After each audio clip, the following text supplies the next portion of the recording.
Nature does not hurry, yet everything is accomplished, Lao Tzu once said. So why are we always running out of time in the city? The Mechanical Hive and the Whispering Leaves. We live in an era where we have successfully commodified time. We wake up to mechanical alarms, march to the rhythm of train tracks, and sell our daylight just to afford the right to exist. It is a beautifully structured, highly efficient cage. But have you ever noticed that the louder and more relentless the city gets, the more attractive the absolute silence of a forest becomes?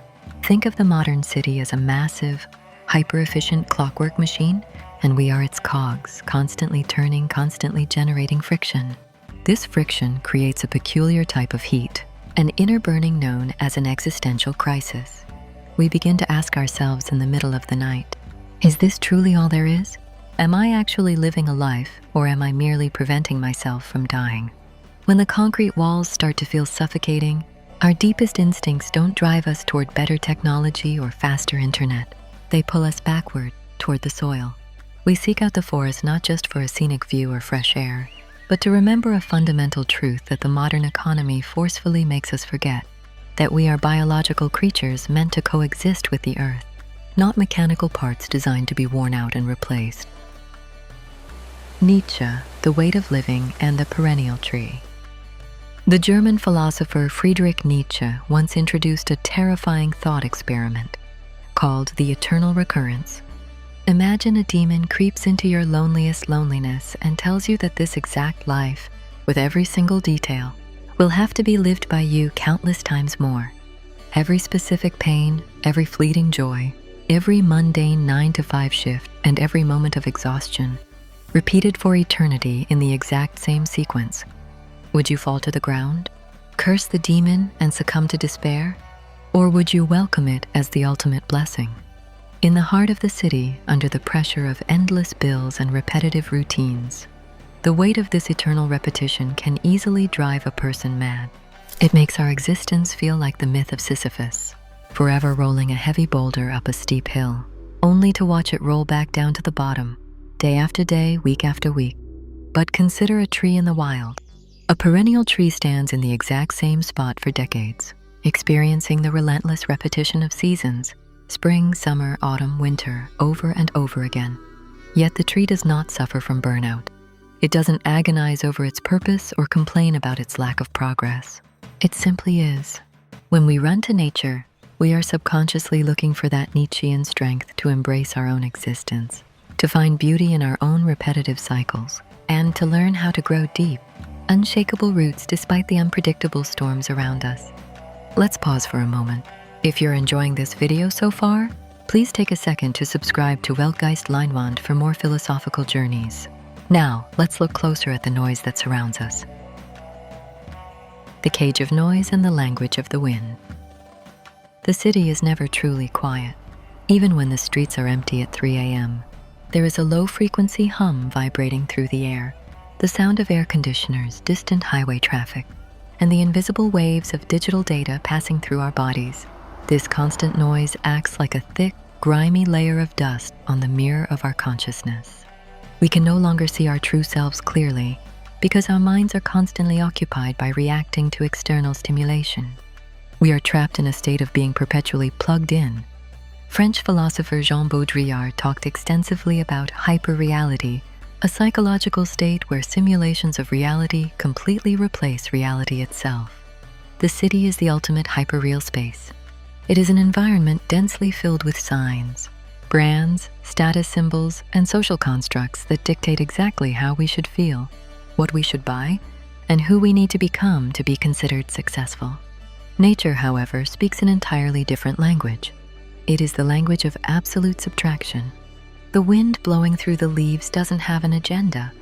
It doesn't want to sell you a lifestyle. The rain falling on the grass doesn't care about your productivity metrics or your financial status. In the wilderness, the hyper-real illusion of the city completely shatters. Like a canvas washed clean, nature strips away the artificial noise, forcing us to finally confront the silence within ourselves. And in that terrifying yet beautiful silence, we often find the answers we spent years running away from. Spinoza, The Illusion of Separation and the Ocean of Green. To understand why nature heals our existential dread so deeply, we must look at the philosophy of Baruch Spinoza. In a world that constantly tells us we are isolated individuals fighting against everyone else for survival, Spinoza offered a radically different view. He argued that everything in the universe, every human, every animal, every river, and every single leaf, is not a separate entity, but rather a different expression of one singular, infinite substance. In simpler terms, we are not separate from nature, we are nature. The architecture of the city is built on the illusion of separation. Concrete walls separate us from the dirt, glass windows separate us from the weather, and modern society separates us into individual competitors. This isolation breeds a profound sense of loneliness and meaningless. We feel like strangers dropped into a hostile world. But the moment you step into an ancient forest, that illusion dissolves. You realize that the carbon in your bones is the same carbon in the soil beneath your feet.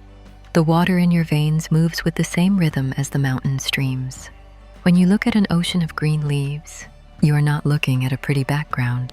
You are looking into a mirror. By returning to nature, we are rejoining the larger whole. We cease to be lonely, isolated cogs in a human machine, and become active participants in a vast living cosmos. The moss metaphor, returning to the source. Let us close this journey with a metaphor. Consider the humble moss that grows on the damp rocks of a forest floor. It doesn't aggressively strive to reach the sky like the grand oak trees. It doesn't compete for the spotlight or demand attention. It simply carpets the earth, silently retaining moisture, giving life to the soil and thriving beautifully in the quietest, most overlooked corners of the world. Our lives in the modern world are often poisoned by an obsession with vertical growth, constantly scaling the corporate ladder, expanding our material wealth, and building grand monuments to our own egos. But this relentless, anxious pursuit of height often leaves us fragile, exhausted, and completely disconnected from our foundation. Escaping to nature is not an act of cowardice, nor is it a mere weekend distraction. It is a vital, revolutionary act of recalibration. It is a reminder that, like the moss, there is immense sacred value in horizontal peace. As the Roman philosopher Seneca once wisely wrote, "True happiness is to enjoy the present without anxious dependence upon the future." By stepping off the pavement and onto the soft soil, we break the spell of the modern grind. We finally realize that we don't need to conquer the world or constantly optimize our lives just to justify our existence.